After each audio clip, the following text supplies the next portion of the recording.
నమస్తే. Voice of Telangana. నేను జగదీష్ని. ఈరోజు మీ పేరు? నా పేరు చంద్రశేఖర్ యాదవ్, ఉస్మాన్ యూనివర్సిటీ వికలాంగుల జేఏసీ నాయకుడిని. తెలంగాణ రాష్ట్ర ప్రభుత్వంలో వికలాంగులకు చాలా అన్యాయం చేస్తూ ఉంది. తెలంగాణ రాష్ట్రం రావడానికి తొలి దశ ఉద్యమంలో వికలాంగుల పాత్ర ఉంది, మలి దశ తెలంగాణలో వికలాంగుల పాత్ర ఉంది. ఇలా సకల జనుల సమ్మె చేసినప్పుడు కూడా మా వికలాంగులు ఇలా ఎంతో ఇబ్బందులు కోర్చుకొని కూడా స్వరాష్ట్రం వస్తే మనకి సకల సంపదలు వస్తాయి, ఉద్యోగాలు వస్తాయి, నీళ్లు నిధులు నియామకాలు అనేటువంటి అంశంలో మేము కూడా పాల్గొని ఇలా తెలంగాణ రాష్ట్రం రావడానికి కీలక పాత్ర పోషించినాం. కానీ ఇలా తెలంగాణ రాష్ట్రం వచ్చిన తర్వాత 2014లో తెలంగాణ వస్తే 2024లో ప్రత్యేక ఉపాధ్యాయ నియామకం రావడం జరిగింది.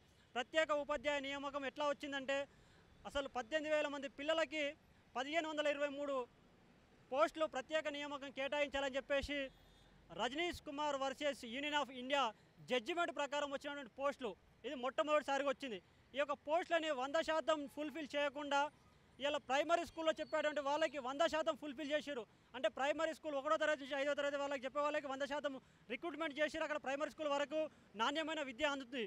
మరి హయ్యర్ ఎడ్యుకేషన్ ఉన్నత స్థాయికి ఉన్నత పాఠశాలకు వచ్చినటువంటి తరుణంలో 6వ తరగతి నుంచి 10వ తరగతి వరకు చెప్పేటువంటి స్కూల్ అసిస్టెంట్ ఉద్యోగాల్లో అన్యాయం జరిగింది. ఇలా 70% ప్రమోషన్ తీసిరు. 1,523 పోస్టుల్లో 797 పోస్టులు హెచ్జిటికి తీస్తే 727 పోస్టులు స్కూల్ అసిస్టెంట్కి తీయడం జరిగింది. ఆ స్కూల్ అసిస్టెంట్లో 507 పోస్టులు 70% ప్రమోషన్ తీసిరు. 30% రిక్రూట్మెంట్ కింద 220 పోస్టులు తీసిరు. అంటే ఇలా జిల్లా స్థాయి తెలంగాణ రాష్ట్రంలో జిల్లాల వారీగా చూసుకున్నట్లయితే 2వ ర్యాంకు 3వ ర్యాంకు వచ్చినటువంటి వాళ్ళకు కూడా ఉద్యోగాలు రాలే. అదే 70% రిక్రూట్మెంట్కి తీసి 30% ప్రమోషన్ తీసినా కూడా ఈ 70% రిక్రూట్మెంట్ చేస్తే ఇంకో కొంతమందికి న్యాయం జరుగుతూ ఉండే. మా బాధ ఏంటంటే ఇలా విద్యాశాఖ అధికారుల నిర్లక్ష్యము వాళ్ళ తప్పిదాల వల్లనే ప్రత్యేక ఉపాధ్యాయ అభ్యర్థులకు అన్యాయం జరిగింది. కాబట్టి మా అన్యాయాన్ని చక్కదిద్ది మాకు న్యాయం చేసే దిశగా మేము పోరాటం చేస్తూ ఉన్నాము. ఈ యొక్క డౌన్ మెరిట్లో ఎవరైతే ఉన్నారో వారికి డౌన్ మెరిట్లో ఉన్న ప్రతి ఒక్కరికి కూడా ఈ ప్రత్యేక ఉపాధ్యాయ నియామకం చేయాలని చెప్పేసి తెలంగాణ రాష్ట్ర ప్రభుత్వాన్ని డిమాండ్ చేస్తూ ఉన్నాను. అదేవిధంగా వీళ్ళు ప్రమోషన్కి తీసినటువంటి 507 పోస్టులో 285 పోస్టులు ప్రమోషన్కి ఎలిజిబుల్గా ఉన్న వాళ్ళకి ఇచ్చిరు. అయినా ప్రమోషన్ ఇవ్వంగా కూడా 222 పోస్టులు మిగిలి ఉన్నాయి. ఆ 222 పోస్టులు అయినా కూడా ఇలా డౌన్ మెరిట్లో ఎవరైతే ఉన్నారో వారికి ఇచ్చి వికలాంగుల పిల్లలకి నాణ్యమైన విద్య అందే దిశగా కృషి చేయాలని చెప్పేసి తెలంగాణ విద్యాశాఖ అధికారులని, అదేవిధంగా తెలంగాణ రాష్ట్ర ముఖ్యమంత్రి విద్యాశాఖ మంత్రిగా ఉన్నాడు కాబట్టి మేము తెలంగాణ రాష్ట్ర ప్రభుత్వాన్ని తెలంగాణ విద్యాశాఖ అధికారులను డిమాండ్ చేస్తూ ఉన్నాము. అదేవిధంగా ఇలా అసలు వికలాంగులకు విద్యను దూరం చేసే ప్రయత్నమే చేస్తూ ఉంది. ఇలా యూనివర్సిటీ తరహాలో హయ్యర్ ఎడ్యుకేషన్లో ఇంటర్మీడియట్ తర్వాత ఇంటర్మీడియట్ కానీ డిగ్రీ కానీ పోస్ట్ గ్రాడ్యుయేషన్లో కానీ వికలాంగులకి అన్ని కోర్సులలో కూడా ఇలా అవకాశం కల్పిస్తలేదు. కొన్ని కోర్సులకు కొన్నిటికి మాత్రమే పరిమితం చేసింది. అంటే ఎందుకు చేస్తూ ఉంది? అన్ని రంగాల్లో కూడా ఇలా వికలాంగులు అర్హులు, వికలాంగులకు నాణ్యమైన విద్య అందించాలి. వికలాంగులకు సంబంధించినటువంటి 4% రిజర్వేషన్ కూడా అమలు చేయాలి. ఆర్పిడబ్ల్యూడి యాక్ట్ 2016 యాక్ట్ ప్రకారం మాకు ఏదైతే 4% ఉందో 4% ఇలా కేటాయించి మాకు ఇవ్వాలి. అదేవిధంగా ఇందిరమ్మ ఇళ్లలో 5% ఇవ్వాలి. అదేవిధంగా ఇతర నామినేటెడ్ పదవులే కానీ అదేవిధంగా టెండర్లలో ఇలా తెలంగాణ రాష్ట్ర ప్రభుత్వం ఏదైతే టెండర్లు పిలుస్తూ ఉందో ప్రతి దాంట్లో కూడా మాకు 5% రిజర్వేషన్ ఉంది. ఇలా వైన్స్లలో కానీ ఇంకా ఇతర కాంట్రాక్టులలో కానీ ప్రతి దాంట్లో కూడా మాకున్నటువంటి 5% రిజర్వేషను, అదేవిధంగా ప్రైవేట్ సంస్థలలో కూడా ఉన్నటువంటి 4% రిజర్వేషన్ కూడా అమలు చేయకుండా ఇలా ప్రైవేట్ సంస్థలలో ఉద్యోగాలు కల్పించకుండా నిర్లక్ష్యం వహిస్తూ ఉంది. ప్రభుత్వ ఉద్యోగాల్లో నియామకాలు కల్పించక ఇలా అన్యాయం చేస్తూ ఉంది. అంటే వికలాంగులని చిన్న చూపుగా చూస్తూ ఉంది. వికలాంగులను పట్టించుకునే నాదులే లేదా అంటే ఎందుకు ఇది చేస్తూ ఉన్నారు? ఇంకా కొన్ని సంస్థలు ఏంటంటే ఇలా అంబేద్కర్ ఓపెన్ యూనివర్సిటీ చూసుకుంటూ ఉంటే ఇలా ట్రాన్స్జెండర్లకి ఇలా ఉచితంగా వాళ్ళని ఓపెన్ డిగ్రీలు కానీ ఓపెన్ పీజీలు చేసుకోవడానికి అవకాశం కల్పించింది. అంటే వాళ్ళకి ఎందుకు ఇచ్చినామని మేము తప్పు పట్టట్లేదు. వాళ్ళకి ఇచ్చిన మంచి పని మేము సాధిస్తున్నాం. కానీ అన్నీ చక్కగా ఉన్నటువంటి వాళ్ళకి ఇస్తూ ఉంటే మేము సాధిస్తున్నాం. మరి మా వికలాంగులకు ఎందుకు ఇస్తలేరు? అంటే వికలాంగులకు ఇలా ఎన్నో ఇబ్బందులు పడుతూ ఉన్నారు. కొన్ని కుటుంబాలలో పెన్షన్ మీద ఆధారపడి బ్రతుకుతూ ఉన్నారు. అంటే నిరుపేద కుటుంబాల్లో ఇలా పేద కుటుంబాలనే వికలాంగులు ఉన్నారు. సంపన్న కుటుంబాల్లో వికలాంగులు ఎక్కడ కూడా కనిపించరు, అరాకొర ఉంటారు, వాళ్ళకి అన్ని రకాలుగా అందుతూ ఉన్నాయి. కానీ ఇలా నిరుపేద కుటుంబాల్లో బడుగు బలహీన వర్గాల్లో ఉన్నటువంటి వికలాంగుల విద్యార్థులకి అన్యాయం చేస్తూ ఉంది. అంటే ఇలా ఒక అంబేద్కర్ ఓపెన్ యూనివర్సిటీ కాదు, తెలంగాణలో ఉన్నటువంటి ప్రతి ఒక్క యూనివర్సిటీలో కూడా ఉచిత విద్య అందించాలి. అదేవిధంగా వాళ్ళు ఏ కోర్సు చేసినా కూడా వాళ్ళకి హాస్టల్ సౌకర్యం కల్పించాలి, అన్ని రకాలుగా అన్ని వసతులు కల్పించాలి. అదేవిధంగా ఇలా సెంట్రల్ యూనివర్సిటీ చూసుకుంటూ ఉంటే సెంట్రల్ యూనివర్సిటీ ఆఫ్ హైదరాబాద్లో వికలాంగులు చదువుతూ ఉంటే వాళ్ళకి 3, 2, 4 చొప్పున ఇట్లా ఒక కేర్ టేకర్ను కేటాయించి వాళ్ళ బాగోలు చూసుకోవడానికి పెడతా ఉన్నారు. మరి రాష్ట్ర స్థాయి యూనివర్సిటీలో ఎందుకు అట్లా అమలు చేస్తలేరు? తెలంగాణ రాష్ట్ర ప్రభుత్వము తక్షణమే వికలాంగుల పక్షాన కూడా ఒక యూనివర్సిటీ కేటాయిస్తే బాగుంటుంది. ఎందుకంటే ఇక్కడ మన గిరిజన యూనివర్సిటీ ఉంది, మహిళా యూనివర్సిటీ ఉంది, ప్రతి ఒక్క యూనివర్సిటీ కేటాయిస్తారు. అదేవిధంగా వికలాంగులు కూడా ఒక యూనివర్సిటీ చేసి ఇంటర్మీడియట్ నుంచి పీజీ వరకు PhD వరకు కూడా మాకు మౌలిక వసతులు కల్పించి మాకు అన్ని రకాల్లో ఇంక్లూజివ్ ఎడ్యుకేషన్ కల్పించే దిశగా ఉండాలని చెప్పేసి కోరుతా ఉన్నాము. తక్షణమే ఈ యొక్క పోస్టులు అనేది ఇవ్వాలి తెలంగాణ రాష్ట్ర ప్రభుత్వాన్ని మేము కోరుతా ఉన్నాము. ఇంకొకటి ఏంటంటే తెలంగాణ రాష్ట్రంలో సీనియర్ IAS స్మితా సబర్వాల్ కూడా వికలాంగులను కించపరుస్తూ సివిల్స్ ఎందుకు వాళ్ళ Group 3, Group 4 ఉద్యోగాలు అంటే మేము ఆఫీసర్ స్థాయిలో పనికిరామని మాట్లాడినటువంటి స్మితా సబర్వాల్ గత సంవత్సరంన్నర క్రితం మాట్లాడిన ప్రభుత్వం అధికారంలోకి వచ్చినప్పుడు ఇప్పటి వరకు కూడా ఆమె మీద ఎలాంటి యాక్షన్ తీసుకోలేదు. దాని మీద కూడా మేము ఒక యూనివర్సిటీ నాయకుడిగా అదేవిధంగా మా వికలాంగుల సంఘాల నాయకులు అందరం కలిసి కూడా పెద్ద ఎత్తున ఉద్యమాలు చేసినా కూడా పట్టించుకోలేని పాపన పోయారు. అదేవిధంగా నిన్న ఒక కలెక్టర్ సత్యప్రసాద్ అంటే జిల్లా పాలనా అధికారి ముందే ఒక కానిస్టేబుల్ ఈడ్చుకొని పోతే వికలాంగుని ఇలా ఘోరంగా కఠినంగా ఇలా చూస్తూ ఉన్నారు, కించపరుస్తూ మాట్లాడు అంటే ఒక వైకల్యాన్ని కించపరుస్తూ మాట్లాడినటువంటి వ్యక్తుల మీద మాకున్నటువంటి వికలాంగుల హక్కుల చట్టం ఏదైతే ఉందో 2016 దాన్ని 100% ఇంప్లిమెంట్ చేసి సెక్షన్ 92 ప్రకారం సెక్షన్ 92 కింద కేసు పెట్టాలని చెప్పేసి తెలియజేస్తా ఉన్నాను. అదేవిధంగా ఇంకొక విషయం ఏంటంటే నేను ఒక తెలంగాణ రాష్ట్ర ప్రభుత్వం ఒక డిమాండ్ చేస్తూ ఉన్నాను. ఉపాధ్యాయ దినోత్సవం సెప్టెంబర్ 5 లోపు మా ప్రత్యేక ఉపాధ్యాయ నియామకంలో ఎవరైతే ఉన్నారో డౌన్ మెరిట్లో వాళ్ళకు ఉద్యోగాలు ఇవ్వకపోతే తెలంగాణ రాష్ట్ర ప్రభుత్వం తీవ్రమైన పరిణామాలు ఎదుర్కొంటూ ఉంటుంది. మేము ఆమరణ నిరాదీక్ష చేస్తాం, ఎన్నో ఉద్యమాలు చేస్తాం, ప్రతి దానికి కూడా వెనకడుగు పోము. మేము సచ్చుడో మాకు ఉద్యోగాలు వచ్చుడో అనే నిదానంతో పనిచేస్తాం. 5వ తారీఖు సెప్టెంబర్ 5, 2025 రోజు వరకు డౌన్ మెరిట్లో ఎవరైతే ఉన్నారో వాళ్ళందరికీ ఉద్యోగ నియామకాలు ఇస్తూ ఆర్డర్స్ పాస్ చేయాలని చెప్పి తెలంగాణ రాష్ట్ర ప్రభుత్వం డిమాండ్ చేస్తూ ఉన్నాము. లేని ఏడల సెప్టెంబర్ 6 నుంచి రాష్ట్ర వ్యాప్తంగా పెద్ద ఎత్తున ఉద్యమాలు చేస్తామని చెప్పి తెలియజేస్తూ మా భారత వికలాంగుల హక్కుల పరిరక్షణ సమితి రాష్ట్ర అధ్యక్షుడు గిద్దె రాజేష్ గారు, మా వికలాంగ మిత్రుడు లాల్ సింగ్ గారు మేము కలిసి ఈరోజు తెలంగాణ రాష్ట్ర ప్రభుత్వాన్ని డిమాండ్ చేస్తూ ఉన్నాం. అదేవిధంగా వాయిస్ ఆఫ్ తెలంగాణ మా బాధల్ని తెలంగాణ రాష్ట్ర ప్రజానీకానికి అదేవిధంగా భారత ప్రజానీకానికి చూపిస్తున్నందుకు వాయిస్ ఆఫ్ తెలంగాణ యాజమాన్యానికి మా వికలాంగుల పక్షాన ప్రత్యేక ధన్యవాదాలు తెలియజేస్తూ థ్యాంక్ యూ అన్న. నమస్తే, నేను మీ జగదీష్ని. ఇప్పుడు వికలాంగులకు టీచర్లు కావాలా, అయితే వీళ్ళకు 70% వీళ్ళకు అపాయింట్మెంట్ జరగాల. అయితే జరగకుండా వీళ్ళకు చాలా అన్యాయం చేస్తుందని ఈయన మన వికలాంగుల ప్రెసిడెంట్, మీ పేరు? గిద్దె రాజేష్ గారు, ఈయనతో అడుగుదాం. ఏం చెప్తారు? తెలంగాణ రాష్ట్రంలో రేవంత్ రెడ్డి గారు ముఖ్యమంత్రి అయిన దగ్గర నుంచి కూడా మా వికలాంగుల సమాజం పైన అడుగడుగున వివక్ష ప్రదర్శిస్తున్నారు ముఖ్యమంత్రి గారు. ఎందుకనంటే తెలంగాణ రాష్ట్రంలో మరి రాష్ట్ర ప్రభుత్వం ఏర్పడిన తర్వాత రేవంత్ రెడ్డి గారు ముఖ్యమంత్రి అయిన తర్వాత 2024లో చేపట్టినటువంటి DSC నియామకాల్లో ఏదైతే స్పెషల్ బీఈడీ అని అంటే ఎవరికి సంబంధించినటువంటి ఉపాధ్యాయులు అంటే వాళ్ళు వికలాంగుల పిల్లలకు బోధించే ఉపాధ్యాయులు. ఈ వికలాంగుల పిల్లలకు బోధించేటటువంటి ఉపాధ్యాయ నియామకాలకు సంబంధించి సుప్రీంకోర్టు నిబంధనలు కానివ్వండి, అదేవిధంగా రజనీష్ కుమార్ జడ్జిమెంట్ కానివ్వండి ఏమని ఉన్నదంటే 100% రిక్రూట్మెంట్ చేయాలంటే 100% కూడా ఉద్యోగ నియామకాలు చేపట్టాలని చెప్పేసి సుప్రీంకోర్టు నిబంధనలు చెప్తున్నది, రజనీష్ కుమార్ గారు జడ్జిమెంట్ చెప్తున్నది. వేరే రాష్ట్రాలలో కూడా ఆ విధంగానే నియామకాలు జరుగుతున్నాయి.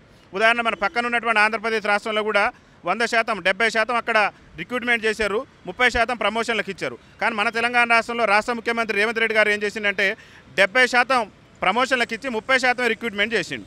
అంటే ఇక్కడ ఏమవుతుందంటే ఈ ఇట్లా రిక్రూట్మెంట్ అనేది 70% చేయాల్సిందని 30% చేయటం వల్ల ఈ పాఠశాలల్లో ఎవరైతే విద్య అవసరమైనటువంటి వికలాంగులు ఉన్నారో వాళ్ళకి సరైనటువంటి విద్యని అందేటటువంటి పరిస్థితి లేదు. కాబట్టి రాష్ట్ర ముఖ్యమంత్రి రేవంత్ రెడ్డి గారిని మేము ఒకటే విజ్ఞప్తి చేస్తున్నాం, దయచేసి మీరు 2024లో చేపట్టినటువంటి DSCలో మెరిట్ స్కోర్ సాధించి ఎవరైతే స్పెషల్ బీఈడీ అభ్యర్థులు ఉన్నారో వారు మెరిట్ స్కోర్ ఉద్యోగం రావడానికి ఎంత స్కోర్ అయితే అవసరం ఉందో అంత స్కోర్ సాధించినప్పటికీ కూడా ప్రభుత్వం కుట్రపూరితంగా సుప్రీంకోర్టు నిబంధనలకు వ్యతిరేకంగా అదేవిధంగా రజనీష్ కుమార్ జడ్జిమెంట్కు వ్యతిరేకంగా చేసినటువంటి 2016 వికలాంగుల హక్కుల చట్టానికి వ్యతిరేకంగా నిబంధనల ప్రకారాన్ని ఉల్లంఘించినటువంటి నేపథ్యంలో జరిగినటువంటి తప్పులో క్రమంగా ఉద్యోగ అవకాశం వచ్చి కూడా మెరిట్ స్కోర్ సాధించి కూడా మన నేటి వరకు కూడా విద్యార్థులు ఉద్యోగ అవకాశాలు పొందలేదు, ప్రభుత్వం నుంచి ఉద్యోగ నియామక పత్రాలు అందలేదు. కాబట్టి రాష్ట్ర ముఖ్యమంత్రి రేవంత్ రెడ్డి గారిని ఒకటే విజ్ఞప్తి చేస్తున్నాం మేము ఇవాళ, దయచేసి రాష్ట్ర ప్రభుత్వం రాష్ట్ర ముఖ్యమంత్రి గారు 2024 డిఎస్సిలో క్వాలిఫై ఉన్నటువంటి స్పెషల్ బీడీ అభ్యర్థులు ఎవరైతే ఉన్నారో వాళ్ళందరికీ కూడా ఉద్యోగ నియామక పత్రాలు అందజేసి వాళ్ళకు ఉద్యోగ అవకాశాలు ఇవ్వాలని చెప్పేసి మా భారత వికలాంగుల హక్కుల ప్రొటెక్షన్ సమితి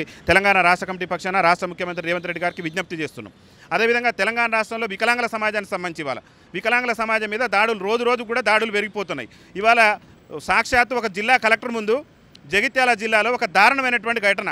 తన ఇంటి సమస్య చెప్పుకునేందుకు వెళ్ళినటువంటి ఒక వికలాంగుడిని జిల్లా కలెక్టర్ ముందన్న జిల్లా కలెక్టర్ గారి దగ్గర గోడు చెప్పుకుందానని పోతే ఆ గోడు వెనకపోగా కలెక్టర్ గారు పోలీసు వాళ్ళతోని ఇలా లాక్కుంటూ ఈడ్చుకుంటూ వెళ్ళేటటువంటి పరిస్థితి రాష్ట్రంలో దాపరించింది. తెలంగాణ రాష్ట్రంలో వికలాంగులకు రక్షణ కల్పించవలసిన బాధ్యత ఈ రాష్ట్రంలో మరి హోంశాఖ కూడా తన దగ్గర పెట్టుకుని ముఖ్యమంత్రి మీద ఉందా లేదా అనేది మా మీడియా మిత్రులు కూడా ఆలోచించాలి. వికలాంగుల మీద అడుగడుగున వివక్ష ప్రదర్శిస్తున్నాడు రేవంత్ రెడ్డి గారు. అందుకు అనేకమైన ఉదాహరణలు ఉన్నాయి. రేవంత్ రెడ్డి ప్రభుత్వంలో రేవంత్ రెడ్డి గారు అధికారంలో రాకముందు మాకు ఏం చెప్పినట్టే ఉపదంపుడు ఉపన్యాసాలు కాంగ్రెస్ పార్టీ మేనిఫెస్టోలు కూడా ఏం చెప్పారంటే వాళ్ళు మా కాంగ్రెస్ పార్టీ అధికారంలోకి వస్తే వికలాంగుల అట్రాసిటీ చట్టాన్ని రాష్ట్రంలో సమర్థవంతంగా అమలు చేస్తాం.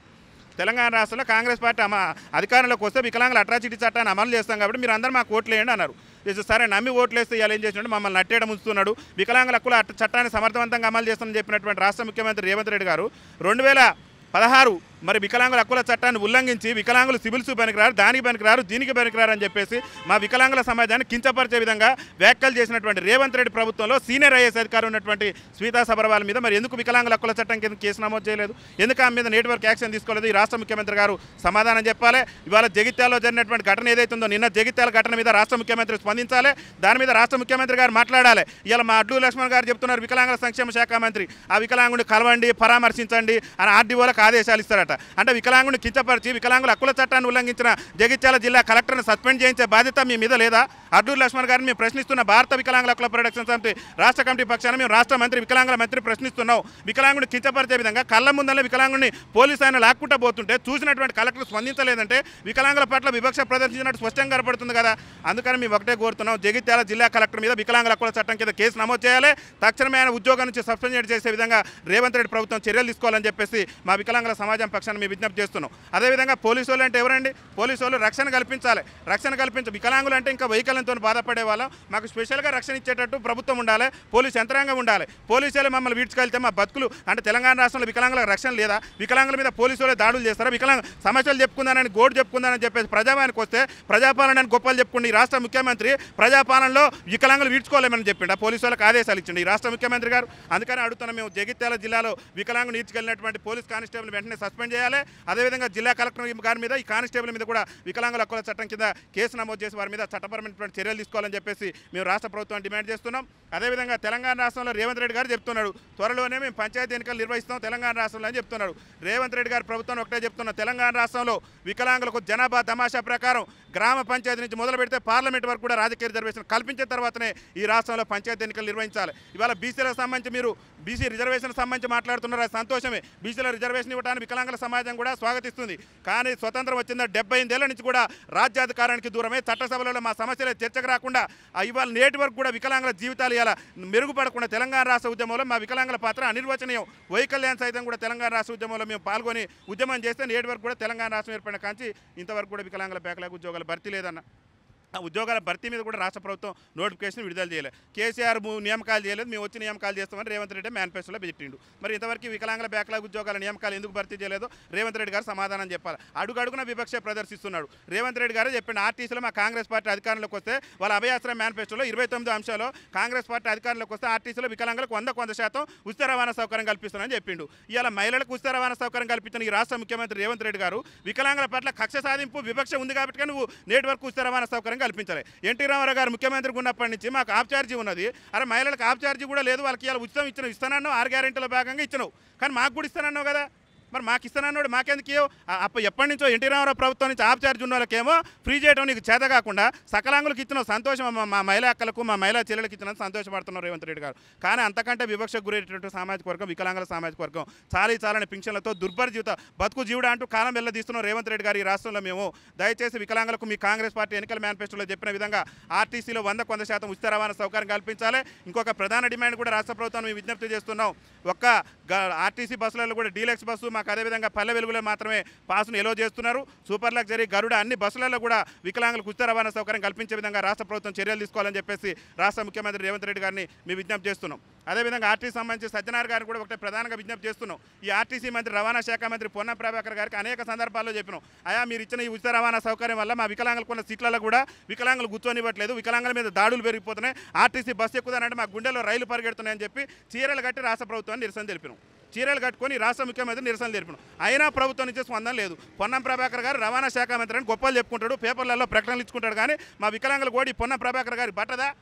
ఎందుకు మా పట్ల ఎందుకు ఇంత వివక్ష ప్రదర్శిస్తున్నారు? వికలాంగుల ఓట్లు లేకుండా నువ్వు మంత్రి అయిన పొన్నం ప్రభాకర్ గారు ఆర్టీసీలో మహిళలకు ఉచిత రవాణా సౌకర్యం ఇచ్చే మాకెందుకు ఉచిత రవాణా సౌకర్యం కల్పించారని చెప్పేసి పొన్నం ప్రభాకర్ గారిని రాష్ట్ర ప్రభుత్వాన్ని రాష్ట్ర ముఖ్యమంత్రి గారిని మేము డిమాండ్ చేస్తున్నాం. అది ఒక్కటే కాదు, రాష్ట్రంలో వికలాంగులకు సంబంధించి ఇందిరమ్మ ఇళ్లలో కూడా దారుణమైనటువంటి అన్యాయం. ముఖ్యమంత్రి గారిని గొప్పలు చెప్తాడు, ఫస్ట్ మొట్టమొదటి రిజర్వేషన్ వికలాంగులకి, ఇందిరమ్మ ఇళ్లలో మొట్టమొదటి వికలాంగులకే రిజర్వేషన్ ఇస్తున్నామని చెప్పేసి రాష్ట్ర ముఖ్యమంత్రి చెప్తారు.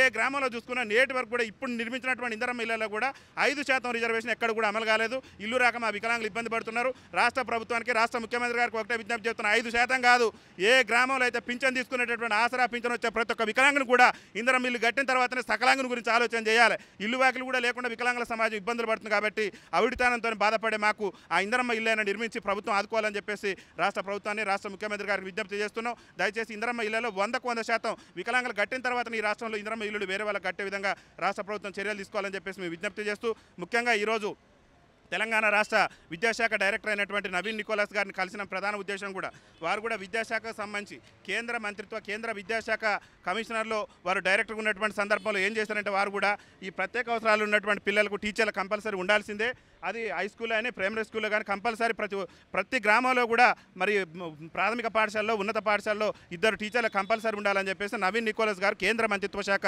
విద్యాశాఖ డైరెక్టర్గా ఉన్నప్పుడు ఇచ్చినటువంటి స్టేట్మెంట్. ఇవాళ తెలంగాణ రాష్ట్రానికి సంబంధించి వారే ఇవాళ డైరెక్టర్గా ఉన్నారు, వారే కమిషనర్గా ఉన్నారు. కాబట్టి మేము ఏం చేయబోదు, నవీన్ నికోలస్ గారికి ఒకటే విజ్ఞప్తి చేసినాం, సార్ మీరు మానవతా దృక్పథంతో మా వికలాంగుల విద్యార్థుల గోడిని మీరు ఆ రోజు మీరు ఇచ్చినటువంటి స్టేట్మెంట్ కూడా అద్భుతమైనటువంటి స్టేట్మెంట్. ఒక ప్రభుత్వ పాఠశాలనే కాదు, ప్రైవేట్ పాఠశాలలో కూడా వికలాంగులకు స్పెషల్గా బోధించే ఉపాధ్యాయులు ఉండాలని చెప్పారు. కానీ వాళ్ళు తెలంగాణ రాష్ట్ర ముఖ్యమంత్రి రేవంత్ రెడ్డి గారు ఏం చేస్తున్నారంటే, వికలాంగుల విద్యార్థులకు విద్యా అవసరం లేదనే విధంగా, ఎందుకంటే ఆల్రెడీ కక్ష సాధింపు చేసుకుంటూ వస్తూనే ఉన్నాడు, అడుగడుగున వివక్ష ప్రదర్శిస్తూనే ఉన్నాడు. మహిళలకు ఉచిత రవాణా ఇస్తాడు, వికలాంగులకు ఇయ్యడు. వికలాంగుల హక్కుల చట్టాన్ని అమలు చేస్తానంటాడు. స్మితా సబర్ లాంటి వాళ్ళు, అదేవిధంగా సత్యప్రసాద్ అని చెప్పేసి నేను జగిత్యాల జిల్లా కలెక్టర్ కానివ్వండి, ఒక కానిస్టేబుల్ కానివ్వండి, వికలాంగుల కించపరిస్తే యాక్షన్ తీసుకోడు. ఈ విధంగా రేవంత్ రెడ్డి ప్రభుత్వం వికలాంగుల పట్ల వివక్ష ప్రదర్శిస్తుంది. కాబట్టి మీరైనా ఒక ఎడ్యుకేషన్ డైరెక్టర్ ఉన్నారు కాబట్టి తెలంగాణ రాష్ట్రానికి మీరు మానవతా దృక్పథంతో స్పందించండి. దయచేసి మీరు చెప్పిన విధంగా ఏదైతే మొన్న 2024లో డిఎస్సి రాసినటువంటి మా స్పెషల్ బీఈడి అభ్యర్థులు ఉన్నారో వాళ్ళందరూ కూడా ఉద్యోగ నియామకాలు జరిపి వాళ్ళందరూ కూడా ఉద్యోగ అవకాశాలు కల్పించిన తర్వాతనే ఈ రాష్ట్రంలో ప్రమోషన్ల ప్రక్రియ చేపట్టాలని చెప్పేసి రాష్ట్ర